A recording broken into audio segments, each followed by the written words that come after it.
Move north and use the red card here to get some remote control missiles. Watch the trapdoor as you head to this door using the blue card to get some ammo and stinger missiles. Now you're ready to tear some serious shit up. Head north, kill the guards, watch out for the trapdoors, and use the blue card here to get the Bulletproof Vest. This thing cuts your damage in half, so I suggest keeping this thing equipped as often as possible. Now head back here and use the blue card to open this door. Cut through the wire here and sneak by when the camera's not in your way. Head down to get some ammo and use the blue card to get some grenades. You may not want to bother because you run the risk of the camera catching you when you're on your way out. Head up the center path, wait for the guard to get out of the way and cut the wire, kill him and use the blue card to get in here and get the robot mouse and an oxygen tank. Then head up and use the blue card here to get some gas grenades. Head back down and continue up the center path, but keep an eye on your radar for the camera that moves across the wall. Follow it close behind and cut the wires. You may need to head back so you don't get caught by the camera, but you'll want to use the blue card to get in and get the camouflage mat. You can use this thing to crawl past guards and they won't see you, but it has to be on a flat surface. Now head back to the elevators, take it up to the second floor, and then get in the opposite elevator to take it down to the first floor. Head down to the southeast corner and use the blue card to enter this door. There'll be a ton of dummy guards, but the one in the upper left hand corner of the next screen is real. So get out your cassette to play the Zanzibar National Anthem and he'll stand straight and salute. Shoot this dumbass and use the blue card to get in here and grab the hang glider. Make your way back to the tower building and take this elevator up to the 20th floor. But once you hit the 19th, the elevator will stop and Gray Fox calls you up to tell you that because you didn't flee, you're gonna die. And he sends the Ultra Box team to do it, a group of 4 special assassins. When they're behind the wall, you can't hurt them, but they won't attack either. They'll jump onto the elevator and then fire at you. Try to aim at whatever one is jumping next and blast him before he can do anything. You have to be fleet of foot though and run away if you're in the line of fire from one of the other guys.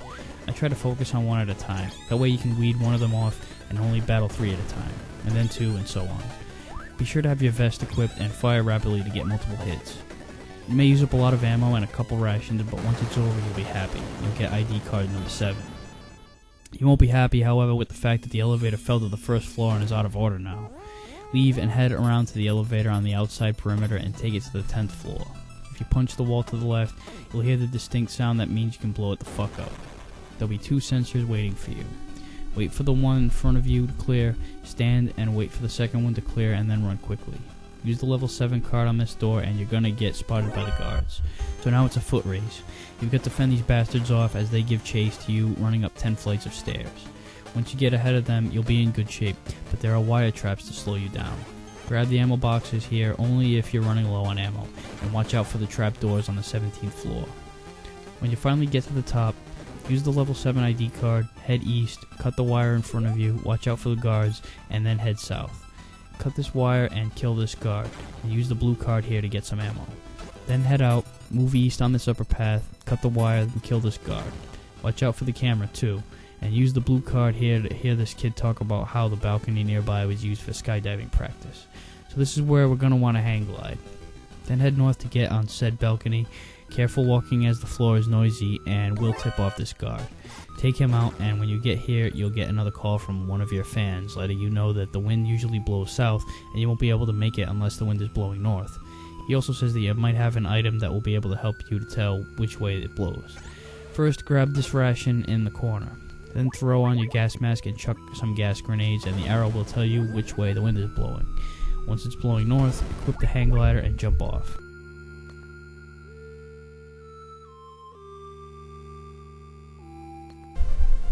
The snake will soar through the sky and over the bridge you couldn't get by earlier. Once he lands, head west a couple screens and use the level 7 card on this door. You'll be in a jungle setting and get jumped by Predator, the next boss that challenges you. You'll fire several shots at a time with the submachine gun, then slip under the tall grass and wander around. Head around this crate and pick up some grenades. That's the weapon of choice for you in this battle. Stay behind the crate on the opposite side of him and launch grenades over onto him. He won't be able to touch you if he's directly on the other side, but he'll sometimes sneak shots around the corner, so pick your spots carefully. You won't be able to spot him on the radar when he's under the grass, so in between shots you'll have to run around and hope he doesn't pop up right in your face. If he does, you might not get a shot off, but don't worry about it too much because it's better than taking a hit. Once you take him down, you get a level 8 ID card. Use it on the door up here, kill this guard, and use the level 8 card again to enter the lab. Crawl under the tables here to avoid the cameras on either side and use the level 8 card on this door. Use the blue card on this door on the left and smoke a cigarette to see the sensors. Once it clears, head across and pick up the egg. If you get spotted by one of these sensors or the camera, the room will fill with gas. Take the northern path here, cut a few wires, and use the same method to get this other egg. Use the level 7 card to get back into this room and head back to where you landed the hang glider and head east. Kill the guards, hop into the first truck and grab the ammo packs. Then head into the other truck to get a ration, gas grenades, and regular ass grenades. The next 2 rooms will have these sensors. Wait for them to clear before passing. And on the second screen, if you go into this truck, there'll be 3 guards wanting to ambush you, plus several more that will come thanks to the alarm. I don't think this is worth the ration, but if you feel like it, go for it. Head north and then west and use the level 8 card to get in here.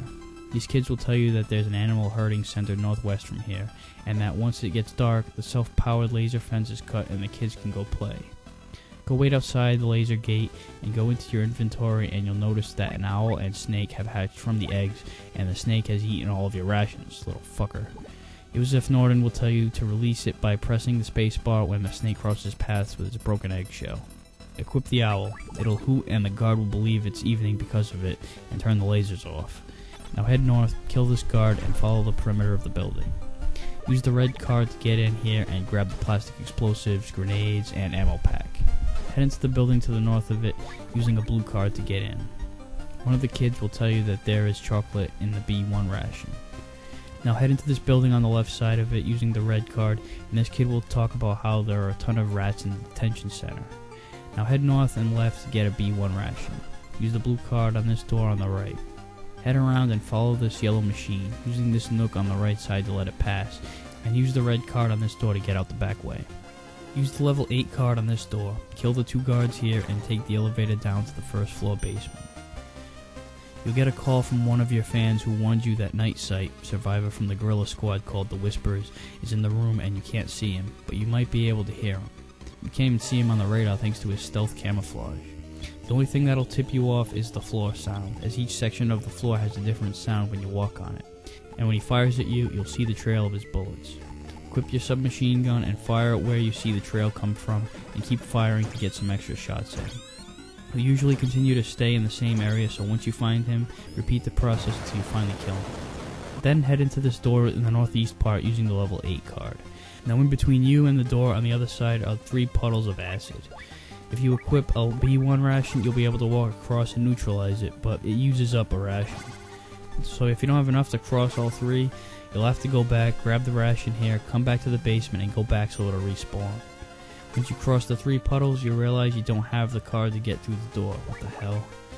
Open up your transceiver, and one of your fans will let you know that Predator had card 9.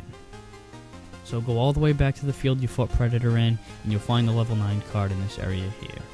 Head back now to the corridor of acid puddles and use the 9 card on this door. You'll find Dr. Petrovich standing beside Dr. Marv, who's laid out on the bed dead. Petrovich says that Marv's heart gave out on him, and he concealed microfilm with the Oilix plans in an MSX cartridge that's kept in a locker over there. But he didn't get to ask him the location of the key before he died. Then Holly calls you with an emergency.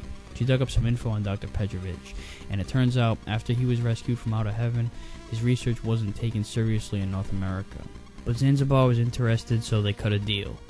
Petrovich admits to this, and that he wanted to finish Metal Gear, and that he killed Dr. Marv because he wouldn't give him the Oilix plans. And he informed Grey Fox that they were heading to the bridge, which led to Natasha's death. Petrovich claims Natasha gave you the key, demands it from you, and attacks. He jumps on your back and tries to rape you. I guess this is what he meant by his natural desire. He'll squeeze the life out of you, and for some reason Solid Snake, the most badass motherfucker on the planet, can't throw this old fart over his shoulder. At least run backwards as hard as you can into the wall or something if he's got a death grip. Jesus.